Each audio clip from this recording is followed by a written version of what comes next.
Hello everyone, welcome to VRID creators. పాలిటీకి సంబంధించి ఈరోజు న్యూస్ పేపర్లో ఒక ముఖ్యమైనటువంటి ఆర్టికల్ రావడం జరిగింది. అదేంటో చూసే ప్రయత్నం చేద్దాము. భారత రాష్ట్రపతి అధికారాలకు సంబంధించి భారత రాష్ట్రపతి అధికారాలకు సంబంధించి ముఖ్యమైనటువంటి సమాచారం ఈరోజు న్యూస్ పేపర్లో రావడం జరిగింది. ఒకసారి నేర్చుకునే ప్రయత్నం చేద్దాము. భారత రాష్ట్రపతి నిర్వర్తించే అధికారాలు అన్నీ కూడా 1935 భారత ప్రభుత్వ చట్టము. ఈ చట్టం చాలా చాలా ఇంపార్టెంట్, గుర్తుపెట్టుకోండి. భారత ప్రభుత్వ చట్టం 1935లో గవర్నర్ జనరల్ కు ఏవైతే అధికారాలు ఉంటాయో, అప్పట్లో మనకి గవర్నర్ జనరల్ ఉండేవారు. ఆ గవర్నర్ జనరల్ కి ఉండే అధికారాలు అన్నీ కూడా ప్రస్తుతం మన భారత రాష్ట్రపతికి ఉన్నటువంటి అధికారాలతో పోలి ఉంటాయి. చాలా చాలా ఇంపార్టెంట్, గుర్తుపెట్టుకోండి. గవర్నర్ జనరల్ అధికారాలతో ప్రస్తుతం మన భారత రాష్ట్రపతికి ఉండే అధికారాలు పోలి ఉండడం జరుగుతుంది. సాధారణంగా రాష్ట్రపతికి ఉండే అధికారాలను మనం ఎలా విభజించవచ్చు అంటే కార్యనిర్వాహక అధికారాలు, శాసనపర అధికారాలు, ఆర్థికపర అధికారాలు. ఈ విభజన చాలా చాలా ఇంపార్టెంట్, గుర్తుపెట్టుకోండి. రాష్ట్రపతికి ఉండే అధికారాలను ఎలా విభజించవచ్చు? కార్యనిర్వాహక అధికారాలు, శాసనపర అధికారాలు, ఆర్థికపర అధికారాలు. ఇక్కడ ముఖ్యమైనటువంటి అధికారాలు ఇవ్వడం జరిగింది, గుర్తుపెట్టుకునే ప్రయత్నం చేయండి. ఆర్టికల్స్ కూడా చాలా చాలా ఇంపార్టెంట్. ఎగ్జామ్ పాయింట్ ఆఫ్ వ్యూలో నేను ఒక్కొక్క ఆర్టికల్ చెప్తాను, అది దేని గురించి తెలియజేస్తుందో కూడా చెప్తాను, గుర్తుపెట్టుకునే ప్రయత్నం చేయండి. వీలైతే నోట్స్ కూడా రాసుకోండి, చాలా యూజ్ అవుతుంది మీకు రాబోయే ఎనీ ఎగ్జామ్ కి. ఇది చాలా చాలా ఇంపార్టెంట్, ఓకేనా? ఫస్ట్ చూడండి, కార్యనిర్వాహక అధికారాల్లో భాగంగా రాష్ట్రపతికి గల కార్యనిర్వాహక అధికారాల్లో భాగంగా ముఖ్యమైనటువంటి వాటిని చూసే ప్రయత్నం చేద్దాము.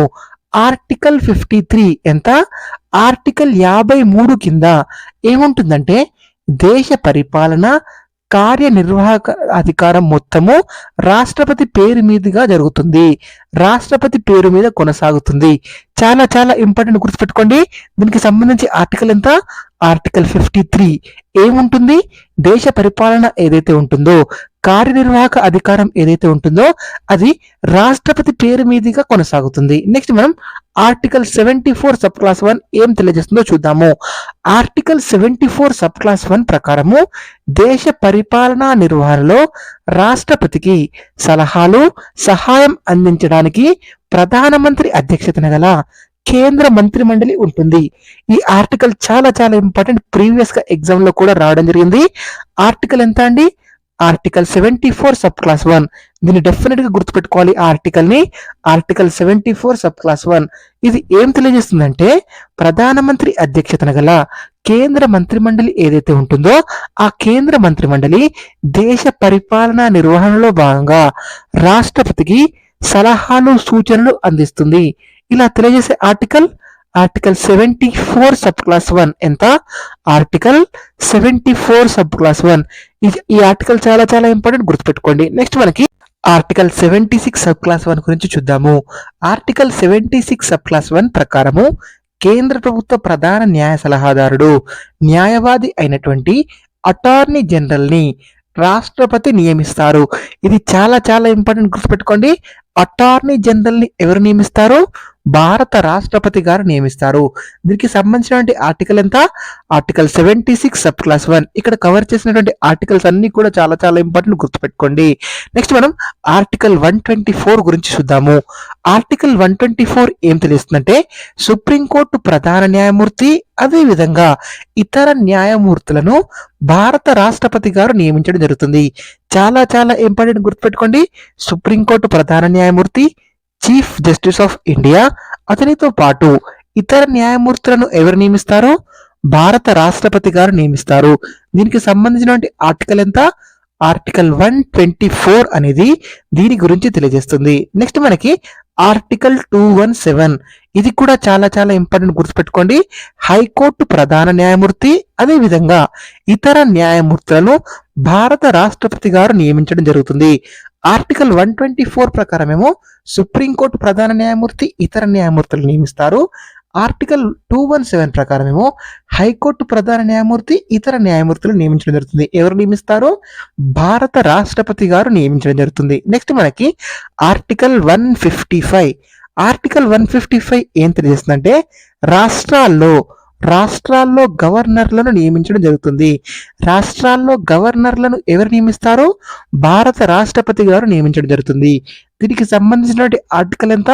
ఆర్టికల్ 155. నెక్స్ట్ మనం ఆర్టికల్ 239 గురించి చూద్దాము.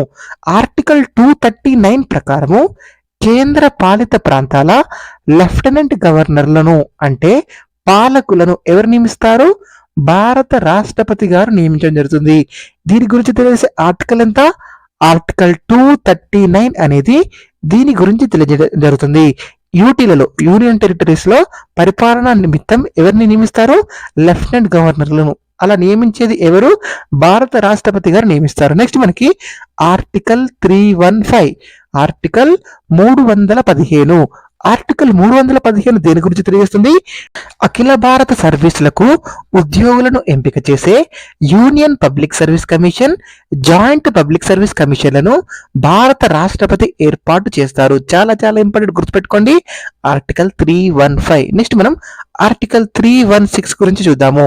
Union public service commission, joint public service commission chairman సభ్యులను నియమించేది ఎవరు? భారత రాష్ట్రపతి గారు. ఇది తెలియజేసే ఆర్టికల్ ఆర్టికల్ 316. నెక్స్ట్ మనం ఆర్టికల్ 324 గురించి చూద్దాము. ఈ ఆర్టికల్ చాలా చాలా ఇంపార్టెంట్, గుర్తుపెట్టుకోండి. ఆర్టికల్ 324 దేని గురించి తెలియజేస్తుందంటే కేంద్ర ఎన్నికల సంఘంలోని ప్రధాన ఎన్నికల అధికారిని, ఇతర అధికారులను ఎవరు నియమిస్తారు? భారత రాష్ట్రపతి గారు నియమించడం జరుగుతుంది. దీనికి సంబంధించిన ఆర్టికల్ ఎంత? ఆర్టికల్ 324.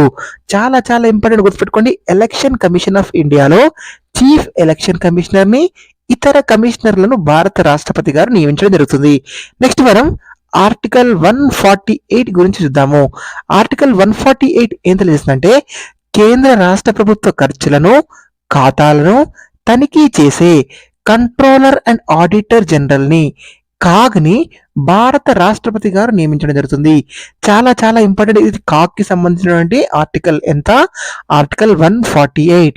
కేంద్ర రాష్ట్ర ప్రభుత్వాల ఖర్చులను, ఖాతాలను తనిఖీ చేసే అధికారం కోసం, తనిఖీ చేయడం కోసం కంట్రోలర్ అండ్ ఆడిటర్ జనరల్ ని, కాగ్ని భారత రాష్ట్రపతి గారు నియమిస్తారు. నెక్స్ట్ మనకి ఆర్టికల్ 280. ఇది చాలా చాలా ఇంపార్టెంట్, గుర్తుపెట్టుకోండి. కేంద్ర రాష్ట్రాల మధ్య ఆదాయాన్ని పంపిణీ చేసే కేంద్ర ఫైనాన్స్ కమిషన్ ని, కేంద్ర ఆర్థిక సంఘాన్ని భారత రాష్ట్రపతి గారు నియమిస్తారు. ఆర్టికల్ ఎంత? ఆర్టికల్ 280. ఆర్టికల్ 280 అనగానే మీకు ఏం గుర్తుకు రావాలి? కేంద్ర ఆర్థిక సంఘం గుర్తుకు రావాలి. ఈ కేంద్ర ఆర్థిక సంఘాన్ని ఎవరు ఏర్పాటు చేస్తారు? భారత రాష్ట్రపతి గారు ఏర్పాటు చేయడం జరుగుతుంది. నెక్స్ట్ మనం ఆర్టికల్ 262 గురించి చూద్దాము. ఇది కూడా చాలా చాలా ఇంపార్టెంట్, గుర్తుపెట్టుకోండి. ఆర్టికల్ కూడా గుర్తుపెట్టుకోవాలి, చాలా చాలా ఇంపార్టెంట్. నదీ జలాల వినియోగము, పంపకము గురించి రాష్ట్రాల మధ్య ఏర్పడే వివాదాలను పరిష్కరించడం కోసము ఏంటి? నదీ జలాల వినియోగము, పంపకం గురించి రాష్ట్రాల మధ్య ఏర్పడే వివాదాలను పరిష్కరించడం కోసము జాతీయ వనరుల సంఘాన్ని ఏర్పాటు చేయడం జరుగుతుంది. ఎవరు ఏర్పాటు చేస్తారు? భారత రాష్ట్రపతి గారు. అలాగే నదీ జలాల పంపకంపై ట్రిబ్యునల్ను ఏర్పాటు చేసే అధికారాన్ని పార్లమెంట్ కలిగి ఉంటుంది. చాలా చాలా ఇంపార్టెంట్, గుర్తుపెట్టుకోండి. ట్రిబ్యునల్స్ ని ఎవరు ఏర్పాటు చేస్తారు? ట్రిబ్యునల్స్ ని మనకి పార్లమెంట్ ఏర్పాటు చేస్తుంది. నెక్స్ట్ మనకి ఆర్టికల్ 263. ఇది కూడా చాలా చాలా ఇంపార్టెంట్, ఎందుకంటే ఇది అంతర్రాష్ట్ర కౌన్సిల్ కి సంబంధించి. చాలా చాలా ఇంపార్టెంట్, గుర్తుపెట్టుకోండి. కేంద్రానికి రాష్ట్రానికి కానీ, లేదా రాష్ట్రానికి రాష్ట్రానికి మధ్య కానీ, ఇలా వీటి మధ్య తలెత్తే వివాదాలు ఏవైతే ఉంటాయో ఆ వివాదాలను పరిష్కరించడం కోసం భారత రాష్ట్రపతి గారు అంతర్రాష్ట్ర కౌన్సిల్ ని ఏర్పాటు చేయడం జరుగుతుంది. ఇంటర్ స్టేట్ కౌన్సిల్ అంటారు కదా, అంతర్రాష్ట్ర కౌన్సిల్ ను ఏర్పాటు చేయడం జరుగుతుంది. చాలా చాలా ఇంపార్టెంట్, గుర్తుపెట్టుకోండి. ఆర్టికల్ ఎంత? ఆర్టికల్ 263. ఆర్టికల్ 262 అంటేనేమో మీకు నదీ జలాల ట్రిబ్యునల్ గుర్తుకు రావాలి. ఆర్టికల్ 263 అంటేనేమో మీకు అంతర్రాష్ట్ర కౌన్సిల్ గుర్తుకు రావాలి. నెక్స్ట్ మనకి ఆర్టికల్ 338. ఇది చాలా చాలా చాలా చాలా ఇంపార్టెంట్. ఆర్టికల్ 338 అనేది దేని గురించి తెలియజేస్తుంది? జాతీయ ఎస్సీ కమిషన్ గురించి తెలియజేస్తుంది. రాష్ట్రపతి జాతీయ ఎస్సీ కమిషన్ చైర్మన్ అండ్ సభ్యులను నియమించడం జరుగుతుంది. నెక్స్ట్ మనకి ఆర్టికల్ 338A. ఇది దేని గురించి తెలియజేస్తుంది? ఇది జాతీయ ఎస్టీ కమిషన్ గురించి తెలియజేస్తుంది. ఎవరు నియమిస్తారు? జాతీయ ఎస్టీ కమిషన్ చైర్మన్ సభ్యులను భారత రాష్ట్రపతి గారు నియమిస్తారు. నెక్స్ట్ మనకి ఆర్టికల్ 338B. ఇది దేని గురించి తెలియజేస్తుంది? జాతీయ వెనుకబడిన తరగతుల కమిషన్ గురించి తెలియజేస్తుంది. ఎవరు నియమిస్తారో జాతీయ వెనుకబడిన తరగతుల కమిషన్ ని? భారత రాష్ట్రపతి గారు నియమించడం జరుగుతుంది. చాలా చాలా ఇంపార్టెంట్, గుర్తుపెట్టుకోండి. నెక్స్ట్ మనకి ఆర్టికల్ 323A. ఆర్టికల్ 323A ఏం తెలియజేస్తుందంటే, భారతదేశంలో కేంద్ర ప్రభుత్వము లేదా రాష్ట్ర ప్రభుత్వ ఉద్యోగ సర్వీసుల్లోని నియామకాలు, ఉద్యోగ నిబంధనలకు సంబంధించి ఫిర్యాదులను, వివాదాలను పరిష్కరించడానికి ఏర్పాటు చేసే సెంట్రల్ అడ్మినిస్ట్రేషన్ ట్రిబ్యునల్, దీన్నే క్యాట్ అంటారు. ఈ సెంట్రల్ అడ్మినిస్ట్రేషన్ ట్రిబ్యునల్ చైర్మన్ ఎవరైతే ఉంటారో వారిని భారత రాష్ట్రపతి గారు నియమించడం జరుగుతుంది. చాలా చాలా ఇంపార్టెంట్ ఆర్టికల్, గుర్తుపెట్టుకోండి. Article 323A, article 323A. దీని ప్రకారం క్యాట్ ఏదైతే ఉంటుందో, సెంట్రల్ అడ్మినిస్ట్రేషన్ ట్రిబ్యునల్ చైర్మన్ ఎవరైతే ఉంటారో వారిని భారత రాష్ట్రపతి గారు నియమించడం జరుగుతుంది. నెక్స్ట్ మనం ఆర్టికల్ 307 గురించి చూద్దాము. ఆర్టికల్ 307 ఏం తెలియజేస్తుందంటే, దేశంలో రాష్ట్రాల మధ్య అంతర్రాష్ట్రీయ వాణిజ్యము, స్వేచ్ఛా వ్యాపార వాణిజ్యము నిర్వహణ, పర్యవేక్షణ కోసం జాతీయ వాణిజ్య వ్యాపార మండలిని రాష్ట్రపతి ఏర్పాటు చేయడం జరుగుతుంది. నెక్స్ట్ మనం ఆర్టికల్ 340 గురించి చూద్దాము. దేశంలో వెనుకబడిన తరగతుల స్థితులను అధ్యయనం చేయడానికి వెనుకబడిన తరగతుల కమిషన్ ని ఏర్పాటు చేస్తారు. ఎవరు ఏర్పాటు చేస్తారు? మనకి రాష్ట్రపతి గారు ఏర్పాటు చేయడం జరుగుతుంది. వెనుకబడిన తరగతుల కమిషన్ ని ఏర్పాటు చేయడం గురించి ఆర్టికల్ 340లో తెలియజేస్తే, ఆర్టికల్ 338B ఏం తెలియజేస్తుంది? జాతీయ వెనుకబడిన తరగతుల కమిషన్ గురించి తెలియజేస్తుంది. ఈ డిఫరెన్స్ మీకు గుర్తుకుండాలి, చాలా చాలా ఇంపార్టెంట్, గుర్తుపెట్టుకునే ప్రయత్నం చేయండి. ఇవి రాష్ట్రపతికి సంబంధించినటువంటి కొన్ని ముఖ్యమైనటువంటి కార్యనిర్వాహక అధికారాలు. ఇప్పుడు మనం శాసనపర అధికారాల గురించి చూద్దాము. ఇవి చాలా చాలా ఇంపార్టెంట్, గుర్తుపెట్టుకునే ప్రయత్నం చేయండి. ఏంటంటే ఆర్టికల్ 79. ఆర్టికల్ 79 ఏం తెలియజేస్తుందంటే, పార్లమెంట్ అంటే రాజ్యసభ, లోక్సభ, రాష్ట్రపతి. మనందరికీ తెలుసు పార్లమెంట్ అంటే ఏంటి? లోక్సభ, రాజ్యసభ ప్లస్ రాష్ట్రపతి కలిపితే పార్లమెంట్. రాష్ట్రపతి మనకి పార్లమెంట్ సభ్యుడు కానప్పటికీ పార్లమెంట్ లో అంతర్భాగంగా ఉంటాడు. చాలా చాలా ఇంపార్టెంట్, గుర్తుపెట్టుకోండి. పార్లమెంట్ అనగానే ఏం గుర్తుకు రావాలి? Lok Sabha plus Rajya Sabha plus parliament. రాజ్యాంగ అధిపతి అయిన రాష్ట్రపతి దేశ అత్యున్నత శాసనసభ అయినటువంటి పార్లమెంట్ నిర్మాణంలోనూ పని విధానంలోనూ భాగస్వాములుగా ఉంటారు. పార్లమెంట్ రూపొందించే బిల్లులు, ఆర్డినెన్స్లు అన్నీ కూడా రాష్ట్రపతి ఆమోదంతోనే చట్టాలుగా మారతాయి. కాబట్టి రాష్ట్రపతిని పార్లమెంటులో అంతర్భాగంగా పరిగణిస్తారు. మనకి రాష్ట్రపతికి ఈ పార్లమెంట్లో సభ్యత్వం ఉంటుందా? సభ్యత్వం ఉండదు. లోక్సభలో కానీ రాజ్యసభలో కానీ సభ్యత్వం లేనప్పటికీ పార్లమెంట్లో రాష్ట్రపతి గారు అంతర్భాగంగా ఉంటారు. చాలా చాలా ఇంపార్టెంట్, గుర్తుపెట్టుకోండి. నెక్స్ట్ మనకి ఆర్టికల్ 80 సబ్ క్లాస్ 3 ప్రకారము సాహిత్యము, సైన్స్, కళారంగాలు, సాంఘిక సేవల్లో విశిష్ట సేవలు అందించిన 12 మంది సభ్యులను, ఇది చాలా చాలా ఇంపార్టెంట్, గుర్తుపెట్టుకోండి. ఎంతమంది సభ్యులను? 12 మంది సభ్యులను రాష్ట్రపతి గారు రాజ్యసభకు నియమించడం జరుగుతుంది, నామినేట్ చేయడం జరుగుతుంది. దీని గురించి తెలియజేసే ఆర్టికల్ ఎంత? Article 80 sub class 3. ఏ రంగాల్లో? సాహిత్యము, సైన్స్, కళారంగము, సాంఘిక సేవల్లో విశిష్టమైన సేవలు చేసినటువంటి 12 మంది సభ్యులను రాష్ట్రపతి గారు రాజ్యసభకి నామినేట్ చేయడం జరుగుతుంది. నెక్స్ట్ మనం ఆర్టికల్ 85 గురించి చూద్దాము. ఆర్టికల్ 85 ఏం తెలుస్తుందంటే, పార్లమెంట్ సమావేశాల ఏర్పాటు, దీర్ఘకాలిక వాయిదా. దీన్ని ఏమంటారు? ప్రొరోగ్ అంటారు. ప్రొరోగ్ అంటే దీర్ఘకాలిక వాయిదా. అలాగే లోక్సభ రద్దు చేసే అధికారం, ఇవన్నీ కూడా ఎవరికి ఉంటుంది? రాష్ట్రపతికి ఉంటుంది. చాలా చాలా ఇంపార్టెంట్, గుర్తుపెట్టుకోండి. పార్లమెంట్ సమావేశాల ఏర్పాటు, దీర్ఘకాలిక వాయిదా అంటే ప్రొరోగ్, అదే విధంగా లోక్సభ రద్దు చేసే అధికారం అన్నీ కూడా భారత రాష్ట్రపతికి ఉంటుంది. దీనికి సంబంధించిన ఆర్టికల్ ఎంత? ఆర్టికల్ 85. నెక్స్ట్ మనం ఆర్టికల్ 86 గురించి చూద్దాము. లోక్సభ, రాజ్యసభలకు సంయుక్తంగా కానీ లేదా విడివిడిగా కానీ రాష్ట్రపతి తన సందేశాలను పంపవచ్చు. దీని గురించి తెలిసే ఆర్టికల్ ఎంత? ఆర్టికల్ 86. నెక్స్ట్ మనం ఆర్టికల్ 87 గురించి చూద్దాము. పార్లమెంటు ఉభయ సభల సంయుక్త సమావేశానికి రాష్ట్రపతి ప్రత్యేక ప్రసంగాలను, విశేష ప్రసంగాలను పంపించే అధికారాలను కూడా కలిగి ఉంటారు. లోక్సభ సభ్యుల లోక్సభ ఎన్నికల అనంతరం ఏర్పాటయ్యే మొదటి సమావేశానికి, అలాగే ప్రతి సంవత్సరం బడ్జెట్ సమావేశాల కంటే ముందు ఈ విధమైనటువంటి ప్రసంగాలు చేస్తారు. చాలా చాలా ఇంపార్టెంట్, గుర్తుపెట్టుకోండి. ఇవి మనకి రాష్ట్రపతి శాసన అధికారాల్లో భాగంగా కొన్ని ముఖ్యమైనటువంటి అధికారాలు. నెక్స్ట్ మనం ఆర్థిక అధికారాల గురించి చూద్దాము. ఇవి కూడా చాలా చాలా ఇంపార్టెంట్, గుర్తుపెట్టుకోండి. ఆర్టికల్ 112. ఆర్టికల్ 112 ఏం తెలియజేస్తుందంటే బడ్జెట్ ను రాష్ట్రపతి అనుమతితోనే లోక్సభలో ప్రవేశపెట్టాలి. చాలా చాలా ఇంపార్టెంట్, గుర్తుపెట్టుకోండి.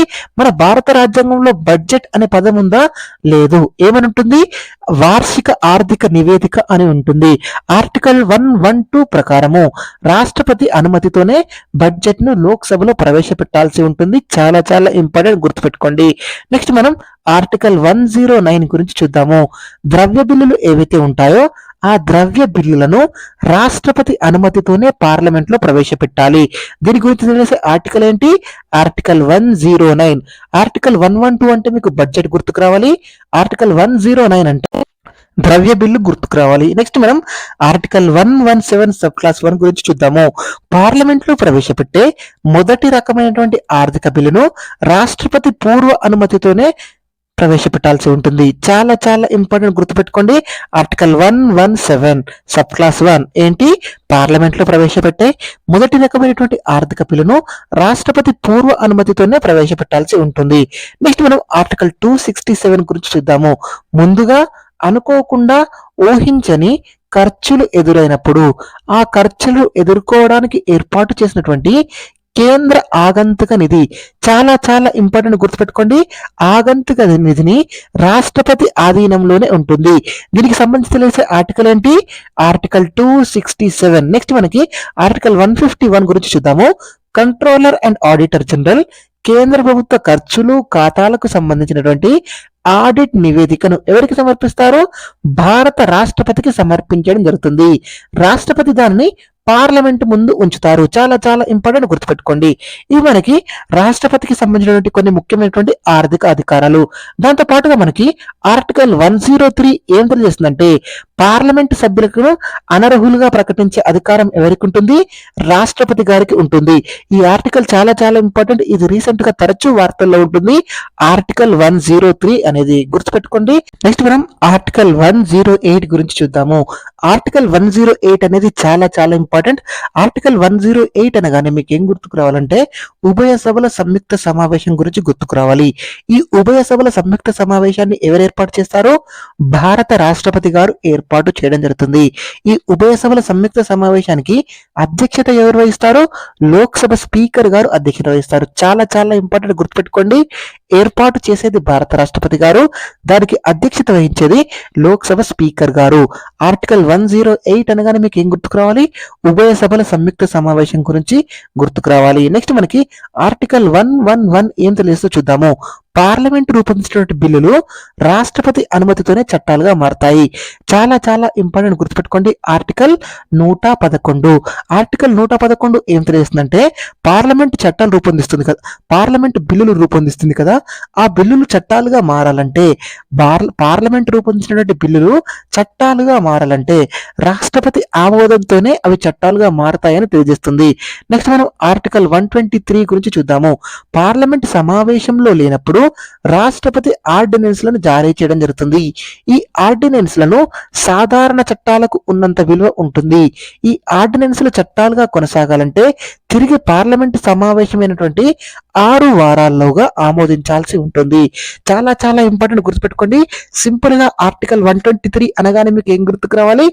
రాష్ట్రపతి ఆర్డినెన్స్ లో జారీ చేయడం గురించి గుర్తుకు రావాలి. నెక్స్ట్ మనం ఆర్టికల్ 201 గురించి చూద్దాము. రాష్ట్ర శాసనసభలో ప్రవేశపెట్టే బిల్లులను ఏదైనా సందిగ్ధం ఉన్నదని భావించినప్పుడు గవర్నర్ ఆ బిల్లును రాష్ట్రపతి పరిశీలనకు పంపవచ్చు. ఇది తరచుగా వార్తల్లో ఉంటుంది. రీసెంట్ గా తమిళనాడు ప్రభుత్వానికి సంబంధించి గవర్నర్ ఎవరైతే ఉన్నారో ఆర్ఎన్ రవి గారు ఆ తమిళనాడు ప్రభుత్వం రూపొందించినటువంటి చట్టాలు ఏవైతే ఉంటాయో, బిల్లులు ఏవైతే ఉంటాయో ఆ బిల్లులను ఆమోదించకుండా అలాగే ఉండడంతో రీసెంట్ గా తరచూ వార్తల్లో ఉంటుంది. కాబట్టి ఈ ఆర్టికల్ గుర్తుపెట్టుకోండి. ఆర్టికల్ 201. ఆర్టికల్ 201 ఏం తెలియజేస్తుందంటే రాష్ట్ర శాసనసభలో ప్రవేశపెట్టే బిల్లులు ఏవైతే ఉంటాయో ఆ బిల్లుల్లో ఏదైనా సందిగ్ధత ఉందని భావించినప్పుడు గవర్నర్ గారు ఆ బిల్లులను రాష్ట్రపతి పరిశీలనకు పంపవచ్చు. దీని గురించి తెలిసే ఆర్టికల్ ఎంత? ఆర్టికల్ 201. ఆర్టికల్ 201 అనేది దీని గురించి తెలియజేస్తుంది. చాలా చాలా ఇంపార్టెంట్, గుర్తుపెట్టుకోండి. నెక్స్ట్ మనం ఆర్టికల్ 368 గురించి చూద్దాము. ఆర్టికల్ 368 దేని గురించి తెలియజేస్తుంది? రాజ్యాంగ సవరణ బిల్లుకు రాష్ట్రపతి ఆమోదం తప్పనిసరి. చాలా చాలా ఇంపార్టెంట్, గుర్తుపెట్టుకోండి. రాజ్యాంగ సవరణ బిల్లుకు రాష్ట్రపతి ఆమోదం తెలపడం గురించి ఏది తెలియజేస్తుంది? ఆర్టికల్ 368 అనేది తెలియజేస్తుంది. ఇవన్నీ కూడా రాష్ట్రపతికి సంబంధించినటువంటి ముఖ్యమైన అధికారాలు. మనకి ఈ ఆర్టికల్లో చాలా వరకు ముఖ్యమైనటువంటి ప్రకరణలు కవర్ చేయడం జరిగింది. ఈ ఆర్టికల్స్ అన్ని గుర్తుపెట్టుకోండి. ఎగ్జామ్ పాయింట్ ఆఫ్ వ్యూలో చాలా చాలా ఇంపార్టెంట్. వీటి నుండి డెఫినెట్ గా మనం క్వశ్చన్స్ ఎక్స్పెక్ట్ చేయొచ్చు ఎగ్జామ్స్ లో. Thank you so much for watching. Please subscribe to VR educators. Thank you.